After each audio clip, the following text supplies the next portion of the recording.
Hello दोस्तों, आप लोगों का स्वागत है इविल सीरीज में। और आज मैं एक हॉरर साउथ कोरियन मूवी को एक्सप्लेन करने वाला हूं, जिस मूवी का नाम है लीजियंस। और ये मूवी बहुत ही डरावनी और खतरनाक है। तो चलिए मूवी को हिंदी में एक्सप्लेन करते हैं। कहानी के शुरुआत में हमें एक आदमी को दिखाया जाता है जिसका नाम एंटोनियो होता है। वो असल में एक तांत्रिक होता है जो कि अपने मंत्रों से भूत प्रेतों को भगाता है और जंगल में अपने कबीलों वालों के साथ रहता है। फिर हम देखते हैं एंटोनियो के कबीले वाले एक लड़की को पकड़कर अपने साथ ला रहे होते हैं, बट उस लड़की की कुछ हालत सही नहीं लग रही थी और वो पहले से बेहोश थी क्योंकि उसे किसी शैतानी ताकत ने पजस्ट किया हुआ था। फिर कबीले वाले एंटोनी के पास उस लड़की को लिटा देते हैं। फिर एंटिनो उस लड़की पर ब्लैक मैजिक करने लगता है। फिर उसी वक्त वो लड़की अचानक से अपनी आंखें खोलती है, जहां हम समझ जाते हैं उसके अंदर एक शैतान है और जाग चुका है। फिर सडनली वो शैतान एंटोनियो पर हमला कर देता, पर वो लड़की पर उसी वक्त अपनी पूरी ताकत का जादू लगाकर उस शैतान को अपने काबू में कर लेता है। फिर कहानी को कई साल आगे दिखाया जाता है, जहां एंटोनियो की उम्र हो चुकी है और वो इस वक्त मेंटल हॉस्पिटल में है। और एंटोनियो एक नर्स को अपनी पास्ट की कहानी सुना रहा होता है और वो नर्स उसी वक्त एंटोनियो से पूछती है कि वो सब शैतान हुआ करते थे जब तुम उन्हें भगाने का काम करते थे। देन एंटोनियो कहता है वो सब लीजेंड्स का ग्रुप था, यानी कि उसमें बहुत सारे शैतान होते थे और वो बहुत शक्तिशाली और खतरनाक होते थे। नेक्स्ट सीन में एक डॉक्टर आकर एंटोनियो को अपने साथ ले जाता है, पर उसी वक्त हमें पता चलता है कि एंटोनियो मेंटल हॉस्पिटल में इसलिए है कि एंटोनियो के हाथों से गलती के कारण किसी का मर्डर हो गया था। और पुलिस को एंटोनियो के घर की तलाश लेने के दौरान ढेर सारा जादू, ब्लैक मैजिक और बुरी आत्माओं को भगाने का सामान मिला। पुलिस को ये सब देखकर ये लगा कि एंटोनियो की दिमागी हालत ठीक नहीं है, इसीलिए पुलिस वालों ने एंटोनियो को मेंटल हॉस्पिटल भेज, क्योंकि उसके दिमाग का ट्रीटमेंट हो चुके। इसलिए वो हॉस्पिटल में अपनी पास्ट की स्टोरी सुनाया करता था और उसका टाइम पास भी हो जाता था। और साथ में हॉस्पिटल में ड्रामा हुआ करता था, उसकी भी कहानियाँ लिखता था। और ड्रामे के दौरान एक आदमी एंटोनियो से कहता है कि शैतानों को भगाने वाला तांत्रिक उन शैतानों की आंखों में नहीं देखता, क्योंकि जब तांत्रिक शैतान की आंखों में देख लेता है तो तांत्रिक की जादू की शक्तियाँ कमज़ोर होने लगती हैं और शैतान ताकतवर होने लगेगा। फिर एंटोनियो के मरीज दोस्त कहते हैं हम बोर हो रहे हैं तो तुम हमें पास्ट की कहानियाँ सुनाओ। फिर एंटोनियो उस वक्त की कहानी सुनाता है जब उसकी बेटी ने जन्म लिया था। सन 1980 की रात में आसमान में लाल रंग का चांद निकला था और उसी समय एंटोनियो की बेटी ने जन्म लिया। और उसी वक्त एंटोनियो की वाइफ को किसी ने शैतानी शक्ति ने पजस कर लिया और फिर बार बार एक ही बात को दोहराने लगी, कोरिया डेमन, कोरिया डेमन। और ये सब देखकर एंटोनियो काफ़ी घबरा गया था और उसी वक्त वो समझ गया कि मेरी बेटी और वाइफ को कोरिया शैतान से खतरा है, जो कि बहुत ज़्यादा खतरनाक और ताकतवर है। फिर एंटोनियो अगली ही सुबह अपनी माँ और बेटी को लेकर पहाड़ों में जाता है और वहाँ पानी में रिचुअल करता है। और दूसरी तरफ एंटोनियो की माँ अपनी शक्तियों से एक तावीज़ बनाकर एंटोनियो की बेटी के गले में पहनाती है, जिसे हर तरह की शैतानी शक्तियों से महफूज रखेगा। और साथ ही उसकी माँ एंटोनियो से कहती है ये तावीज़ तुम्हारी बेटी की हमेशा के लिए पहनना होगा। खैर, दूसरी तरफ एंटोनियो वापस अपने घर आ जाता है और ये देखकर परेशान हो जाता है कि कोरिया शैतान ने उसकी पत्नी को मार दिया है। नेक्स्ट सीन में कहानी प्रेजेंट में आती है। फिर एंटोनियो को पता चलता है कि मुझसे मिलने मेरा लॉयर आया है।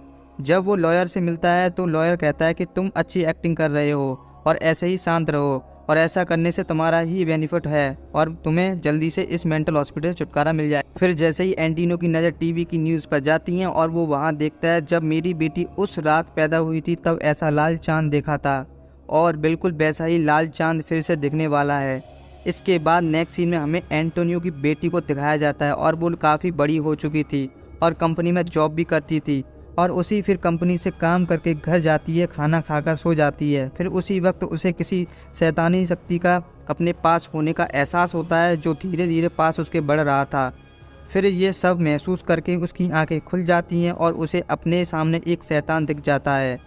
फिर भी वो डरती नहीं है। जैसे ही वो लाइट जलाती है शैतान वहाँ से गायब हो जाता है, बट वो डरती नहीं है क्योंकि बचपन में डेमन शैतानों की कहानियां देखते और सुनते आ रही। नेक्स्ट सीन में अगले ही दिन एंटोनियो से एक लड़की मिलने आती है जिसका नाम क्लियर था। क्लियर के जरिए एंटोनियो को अपनी माँ का एक मैसेज मिलता है जिसमें वो बताती है कि इस लाल चांद वाली रात को शैतान तुम्हारी बेटी की बलि देगा, तो तुमको लाल चांद रात होने से पहले कोरिया शैतान को मारना होगा। जैसे ही ये बात पता चलते ही एंटोनियो मेंटल हॉस्पिटल से भागने का प्लान बनाता है। फिर वहाँ से भागते भागते गार्ड से अचानक से उस नर्स के रूम में चला जाता है जिसको वो कहानियाँ सुनाता करता था।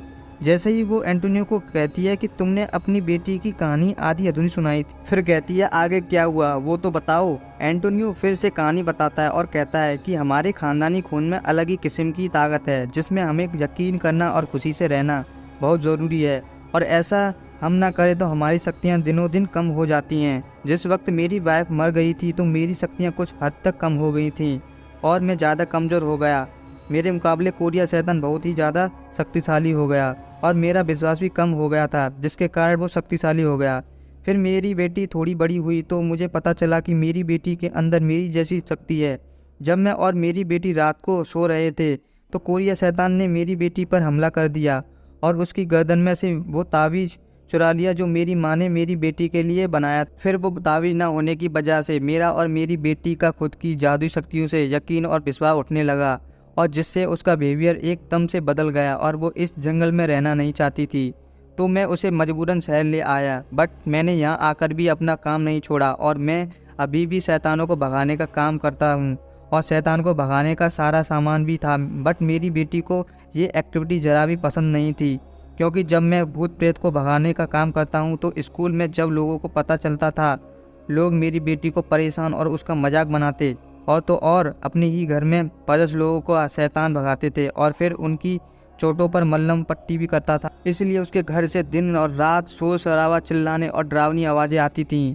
जब एंटोनियो की लड़की 18 साल की हो गई तो इन्हीं बातों बातों पर उन दोनों में बहस हो गई। उसकी बेटी को इतना ज़्यादा गुस्सा आया और गुस्से गुस्से में उसने वो दरवाज़ा खोल दिया जिसमें 50 आदमी को अंदर रखा गया था।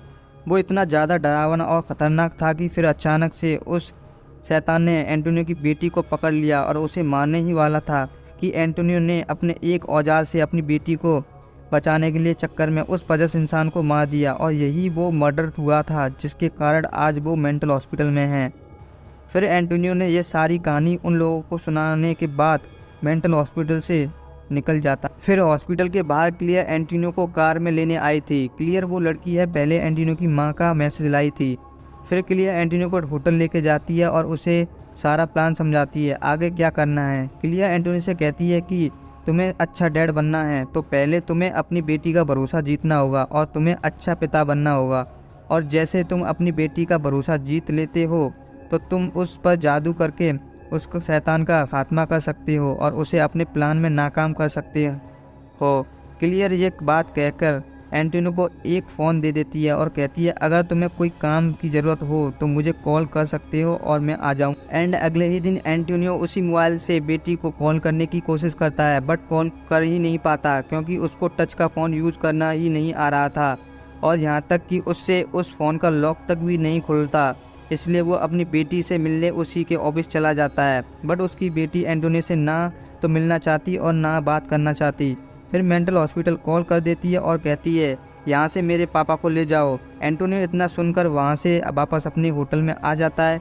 फिर अब एंटोनियो कोरियन शैतान को मारने के लिए सारा सामान तैयार करने लग जाता है। फिर एंटोनियो अपनी बेटी से मिलने अगले ही दिन दोबारा उसके ऑफिस जाता है। फिर वहाँ सभी वर्कर्स पर जादू करता है और सभी वर्कर्स वहाँ से एक एक कर वहाँ से चले जाते हैं एक्सेप्ट उसकी बेटी के। लेकिन उसकी बेटी अब भी एंटोनियो से मिलना नहीं चाह रही थी और वो उनसे भाग रही थी, और उसे अपने डैड से डर लग रहा था कि वो सोच रही थी कि मेरे ही डैड मुझे ना मार दें।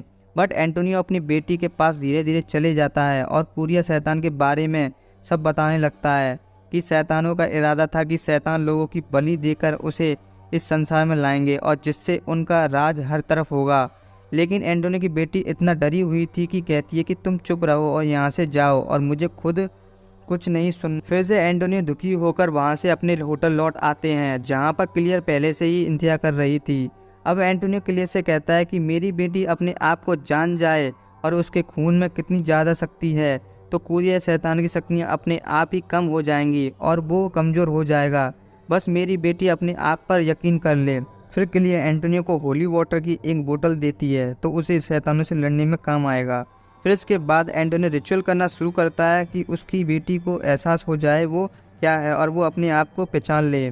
दूसरी तरफ एंटोनियो की बेटी सो रही होती है, तभी वो कोरियन शैतान एंटोनियो की बेटी के कमरे में जाता है और बाद में बाहर आकर एंटोनियो पर अटैक कर देता है, जिससे वो काफ़ी हद तक जख्मी हो गया था। फिर अपने जान बचाने के लिए थोड़ा सा होली वाटर उसके ऊपर डाल देता है, जिससे उसका आधा फेस जल जाता है।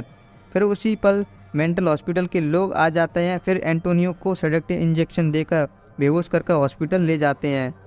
उनका मानना यह था कि एंटोनियो दिनों दिन पागल होता जा रहा है, फिर इसीलिए उसे अब की बार रस्सियों से बांध देते हैं ताकि वो वहाँ से दोबारा भाग ना सके। फिर अगले ही दिन वो लाल चांद रात आ ही जाती है। फिर वो लॉयर एंटोनियो की बेटी के पास वो शैतान बनकर जाता है, क्योंकि वो उसका दोस्त था, और वो उस पर हमला करके बेहोश कर देता है। फिर वो अब बलि देने वाला ब्लैक मैजिक करने की कोशिश करता है।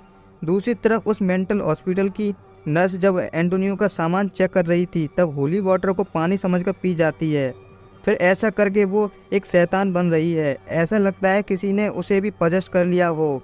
वो इतनी ज़्यादा डरावनी और भयानक लग रही थी और दूसरी बुरी तरह से चीख रही थी। फिर इधर उधर पूरे हॉस्पिटल में घूमने लगती है, जिसे देखकर हॉस्पिटल के लोग डरते हैं और अपनी जान बचाकर वहाँ से भागने लगते हैं। फिर वो शैतान सीधे एंटोनियो के रूम में जाती है, बट उनके हाथ रस्सी से बंधे होते हैं, तो उसे आज़ाद होने में मदद करती है। फिर वहाँ क्लियर भी आ जाती है, जो एंटोनियो को लेकर उसकी बेटी के घर पहुँचती है। दूसरी तरफ एंटोनियो का दोस्त यानी कि लॉयर उसकी बेटी पर बलि देने वाला रिचुअल कर रहा था। फिर तभी उसकी बेटी को होश आ जाता है। फिर तभी वो लड़की चाकू उठाकर उस लॉयर के पेट में घुसा देती है और फिर वहाँ से भागकर ऊपर छिप जाती है। फिर उसके बाद वहाँ एंटोनियो और क्लियर आ जाते हैं। फिर कोरियन शैतान चिपके से पीछे से आता है और क्लियर पर अटैक कर देता है।